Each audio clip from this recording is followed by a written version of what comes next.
Hanukkah Sameach. My name is Moe Sutton from Brooklyn, New York, and in 2014 I moved to Israel. Now I live in Modi'in. Modi'in, of course, is well known as the hometown of Matityahu and his 5 sons who fought against the infamous decrees of Antiochus. They rededicated the temple and established the holiday of Hanukkah. And I want to talk to you a little bit more about the history and heritage of Modi'in and its connection to Hanukkah. So I'm standing now just outside of Modi'in in the Ayalon Valley. Behind me you can see the hills on the way to Jerusalem. Right next to us, this is the road that goes into Modi'in. And over there, that bridge holds the train which connects Jerusalem to Tel Aviv. But Modi'in is located about halfway between Jerusalem and Tel Aviv. It sits on the foothills that look down upon the coastal plain.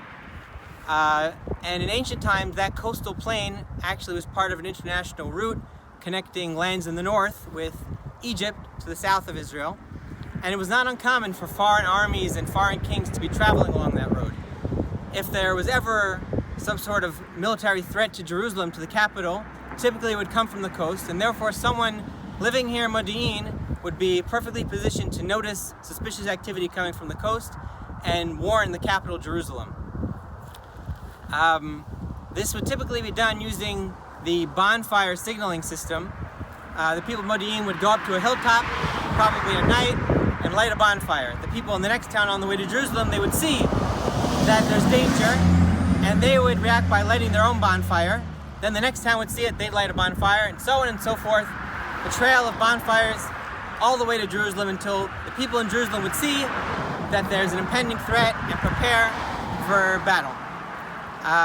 This is actually symbolized here by the emblem of Modi'in.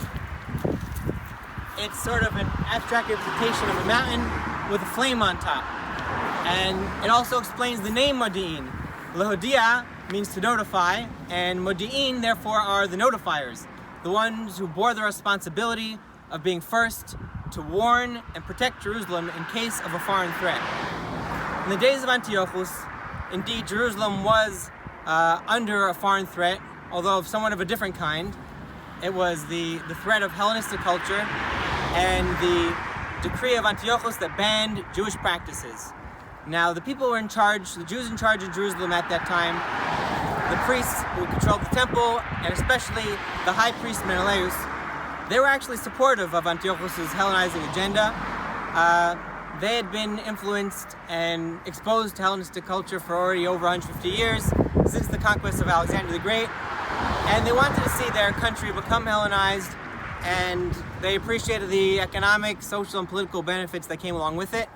If there was anyone in Jerusalem who wished to resist, to fight back, they really were in no position of power to do so.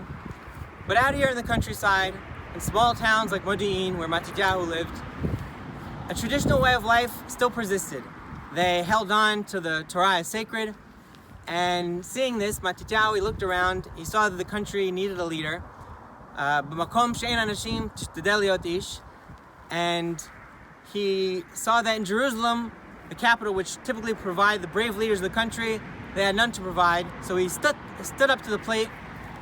He himself raised the banner of revolt in Modi'in, and him and his sons after him, they led the traditional Jews to victory. They brought freedom back to their country, and most importantly, brought the values of Torah back to Jerusalem and to the temple.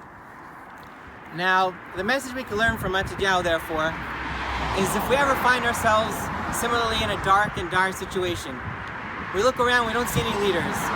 Our traditions, our values, our collective hopes and dreams are under attack. They're in danger of being neglected or forgotten or erased. When we need a leader, we need look no further than ourselves. Even if you may feel as just one lonely flame in a sea of darkness, remember, just like the light of Modi'in, the flame of Modi'in that was soon answered by another and another and another all the way to Jerusalem, or like the candles we light on Hanukkah. We start with just one on the first night, and it's answered by another and another and another. So too, your one little flame, if persistent, will soon be answered by another and another and another.